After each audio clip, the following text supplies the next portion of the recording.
பராசக்தி படத்துக்கு எல்லாம் நிறைய ப்ரமோஷன்லாம் பண்ணுறதுக்காக தொடர்ந்து ஏதோ பண்ணிட்டு இருக்காங்க. போகிற இடத்துல நீங்களும் அதை பற்றி தான் கேள்வியாக கேட்குறீங்க. படம் தான் ஓட மாட்டேங்குது.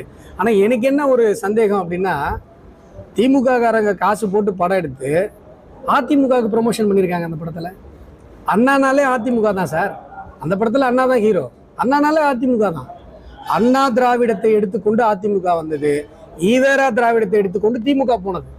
நீங்க தமிழகத்துல அண்ணாவை பற்றி பேசினாலே அது அதிமுக தான் அர்த்தம். இல்ல, அது காங்கிரஸுக்கும் திமுக இருக்கிற பஞ்சாயத்து. ஏன்னா பராசக்தி படத்துல அண்ணா அவர்களை பற்றி பெருமையாக பேசி அதிமுகவினுடைய கருத்திற்கு வழி சேர்த்ததோடு மட்டுமல்லாமல் இந்திரா காந்தி பண்ண கொடூரங்களை எல்லாம் அந்த படத்தில் காட்டியிருப்பதாக நான் அறிகிறேன். படத்தை நான் பார்க்கல. ஆகையால காங்கிரசுக்கும் திமுகவிற்கும் இப்பொழுது சலசலப்பு ஏற்பட்டிருக்கிறது. இவ்வளவு கொடுமைகளை தமிழ் சமூகத்திற்கு இழைத்த ஒரு காங்கிரஸோடு தொடர்ந்து நீங்கள் கூட்டாளியாக இருப்பது ஏன் என்கிற ஒரு கேள்வியை நீங்கள் சொன்ன அந்த பராசக்தி படம் தமிழ் சமூகத்திடையே ஏற்படுத்தியிருக்கிறது. ஆகையால இந்த சண்டைகள் எல்லாம் நடந்து கொண்டிருக்கு.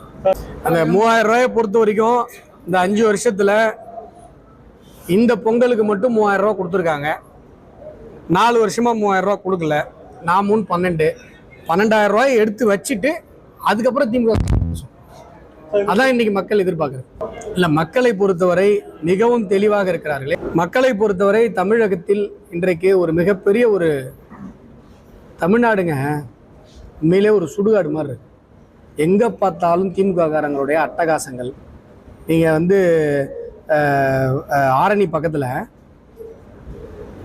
ஒரு நிலத்தகராறு விவகாரத்துல ஒருத்தரை தீக்குளிச்சு எரிக்க செய்திருக்கிறார். அந்த வழக்குல திமுக குண்டர்கள் மீது எஃப்ஐஆர் போடலை. நேற்று சமூக வலைதளத்தில் பார்க்குறோம், ஒரு அடிப்பம்பை திமுகவுடைய ஊராட்சி தலைவர் கழட்டுறார். அந்த அம்மா என்னங்க இப்படி பண்ணுறீங்களேன்னு கேட்குது. விரட்டுறார், அடிக்க வர்றார். மக்கள் திமுக குண்டர்களை எண்ணி பயந்து போயிருக்கிறார். எங்கே பார்த்தாலும் திமுகவுடைய குண்டர்கள் எங்கே வருவாங்க, எப்போ என்ன பண்ணுவாங்க, யார் அடிப்பாங்க, என்ன பண்ணுவாங்கன்னு தெரியாது. சரி, திமுக குண்டர்கள் வராங்க, நாம் திரும்ப அவங்கள தடுக்கலாம், இல்லை எதிர்த்து கேள்வி கேட்கலாம்னு சொன்னால் தமிழ்நாடு காவல்துறை முதல்ல நம்ம மேலே தான் எஃப்ஐஆர் போடும். நீங்கள் என்ன பாருங்க, எங்களுடைய இளைஞரணி தலைவர் சூர்யா, அவரை இவங்களே தாக்கிட்டு சூர்யா மேலே இவங்க கேஸ் போட்டுருக்காங்க. என்ன நியாயம் அது? தாக்கப்பட்டவன் மீதே வழக்கு போடுவது என்பது எவ்வளவு மோசமான ஒரு முன்னுதாரணம். இதைத்தான் தமிழக காவல்துறை செய்து கொண்டிருக்கிறது. ஏற்கனவே நடந்தது. ஏர்போர்ட் மூர்த்தி அவர்களை விடுதலை சிறுத்தைகள் கட்சியினர் தாக்குகிற வீடியோவை தமிழகமே பார்த்தது. ஆனா ஏர்போர்ட் மூர்த்தி அவர்கள் மீது வழக்கு பதிவு செய்யப்பட்டு குற்றச்சட்டத்தில் அவர் அடைக்கப்பட்டிருக்கிறார். அப்போ திமுக காரங்க வருவாங்க, நம்மளை அடிப்பாங்க, விசிக காரங்க வருவான் அடிப்பாங்க. நாம திருப்பி நம்மை தற்காத்து கொண்டால் கூட, இல்ல அடியே வாங்கிட்டா கூட உங்க மேலதான் எஃப்ஐஆர் வரும். இது என்ன நியாயம்? இன்றைக்கு தமிழக மக்கள் முடிவு செய்திருக்கிறார்கள். ஒரு முறை உங்ககிட்ட ஆட்சியை கொடுத்ததுக்கே இவ்வளவு அராஜகங்க திமுக காரங்க பண்றாங்கன்னு சொன்னா, மீண்டும் ஒரு முறை தமிழகத்தை திமுகவிடம் கொடுத்தால் தமிழகம் நாசமாக போய் சுடுகாடாக போய்விடும் என்பதை தமிழக மக்கள் உணர்ந்திருக்கிறார்கள்.